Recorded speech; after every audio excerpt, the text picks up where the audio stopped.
что нас хотят победить на поле боя. Russia থেকে আনা 50 litre নমুনা তেলে চট্টগ্রামে আসতেই শুরু হয়ে গেছে আলোচনা সমালোচনা। অনেকেই বলছেন রাশিয়ার সঙ্গে বাংলাদেশের সুসম্পর্ক থাকার পরও আগে থেকে কেন কেনা হয়নি রাশিয়ার তেল। তাদের ধারণা, কম দামে রাশিয়ার তেল আনা গেলে বাংলাদেশে জ্বালানির দাম গড়ে 50% বাড়ানোর প্রয়োজন হতো না। তাছাড়া রাশিয়ান তেল শুধু আমদানি করলেই চলবে না, বাংলাদেশ তা পরিশোধন করতে পারবে কিনা সেটাও এখন অনেক বড় বিষয়। তবে আলোচনা সমালোচনা যাই হোক না কেন, রাশিয়া থেকে নমুনা তেল দেশে আমদানি করা হবে কিনা সেটি জানতে অপেক্ষা করতে হবে আরও কয়েকদিন। জানা গেছে, রাশিয়া থেকে আসা নমুনা চালানের এই তেল ঢাকা ঘুরে পরীক্ষার জন্য আনা শেষ হয়েছে চট্টগ্রামের ইস্টার্ন রিফাইনারি লিমিটেডে। 10 থেকে 12 ধরনের পরীক্ষা নিরীক্ষা শেষে 7 দিন পর জানা যাবে বাংলাদেশে এই তেল ব্যবহার হবে কিনা।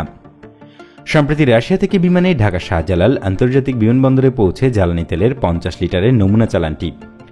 রাশিয়ার রাষ্ট্রায়ত্ত জ্বালানি তেল সরবরাহকারী প্রতিষ্ঠান রুজনেফট জেএসসি তাদের অপরিশোধিত জ্বালানি তেলের এই নমুনা পাঠায় বাংলাদেশ পেট্রোলিয়াম কর্পোরেশন বা বিপিসির কাছে।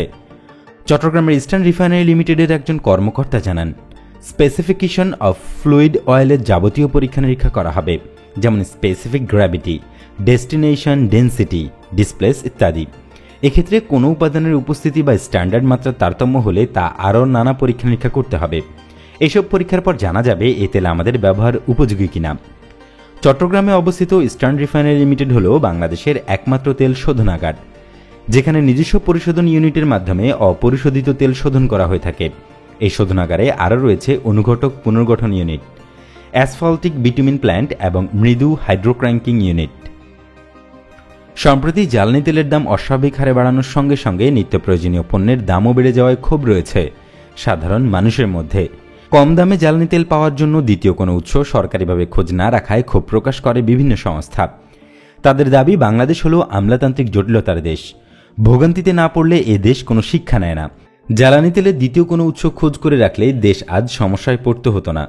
এখন রাশিয়ার 50 লিটার নমুনা তেলই দেশে মাতামাতি চলছে, অথচ দেশের মানুষ খেতে পারছে না।